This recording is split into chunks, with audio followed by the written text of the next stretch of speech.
Hello everyone, this is Nathan Adams and I'm doing another tutorial on how to model with curves. So when I say modeling with curves, what I'm going to do is that I'm not doing the typical mesh modeling like I've been showing in the past few videos. No, this is a completely different field here that I'm doing. So to start out, I'm going to delete this default cube, and then we have the scene empty here, except for your light, your camera, all this stuff. So we're going to do Shift A, and I'm going to go to Curve Objects, and I'm going to start out with a Bezier curve. So not much to look at here just yet.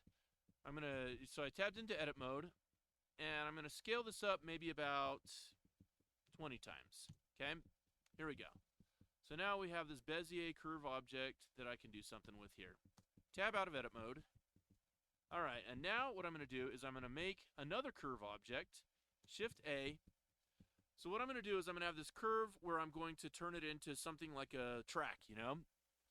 So I'm going to add another Bezier curve here. Now we're just going to kind of play around with this just so you get the idea of what you do. So you tab into edit mode, and then you're going to subdivide this by selecting both of these. Right click, subdivide. Now what we want to do here is we want to get this so that grab this here, and I want to have this so it's at 0, and in fact I can do n to get this to y0. Same thing here. Okay. All right, so that, just make sure that they're all at 0 here. There we go.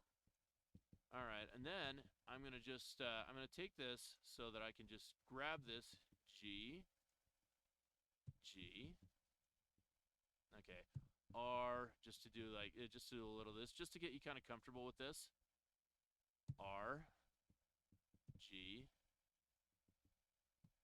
And this is nothing fancy here, but you can do like a control right click, and then that creates new points for you, right? So then you can do all this cool stuff, and then at the last, you do a shift select F. Now you have this object that's a profile. Okay, so what you want to do then is you want to take this so that this curve is going to present this profile on here. And so to do that, you're going to say, all right, you're going to go into the curve data, and then you're going to go to geometry.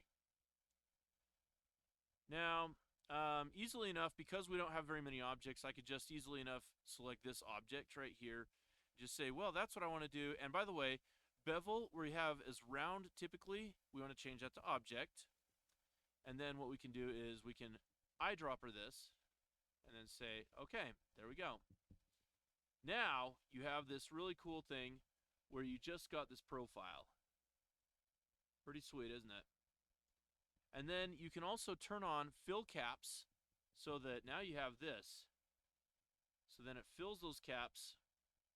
You turn it off, and it's just going to be hollow. So really good for if you're going to be doing something like a track, for example. And what's really cool is that once you get this going, you can also real-time edit both objects, your path and your profile.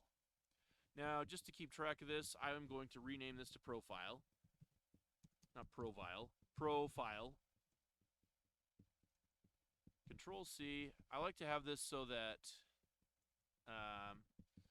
your object data and your object itself match with naming, right? So now if I do this object where I tab into edit mode, then you're going to see where you can rotate this, and you'll notice that real-time editing happens, G, on this other object. Pretty sweet, isn't it? So this is a real quick and dirty way on how to get your curves to do stuff. Now another thing you could do is that you could also hollow out some stuff where if you were to say, all right, well, now I want to add more points here. So that now we have this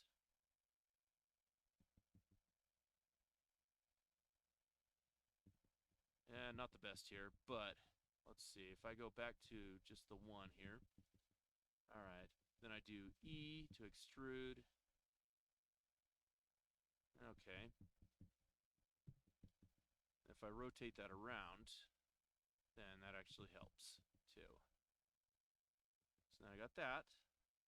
Then I can do a little subdivision right here.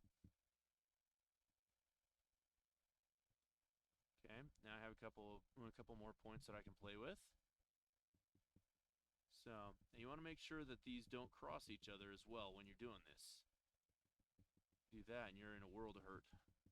Like if you're trying to do something where it's just gonna like produce a lot of artifacts. G. So then you kind of get that. You can scale those as well by pressing S. Okay, and then you just keep subdividing till you get what you want there. Okay, G. Oops, let's see, let's keep it down in there. Okay, do another subdivision, and then what happens is that I have all this stuff inside, and now if you look on the side, what do you get?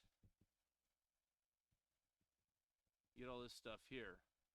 So this is a very sketchy way that I did this. You know, it wasn't a whole lot of detail to it. You can do straight stuff that gets some good roadways and makes for some great geometry for tracks, tubes, all types of things like that. So anyway, that's it for today's tutorial. I hope you enjoyed this, and I hope that you like, comment, subscribe, all that stuff. And I really appreciate you checking out this video, and I hope you have a great day. Thanks, guys.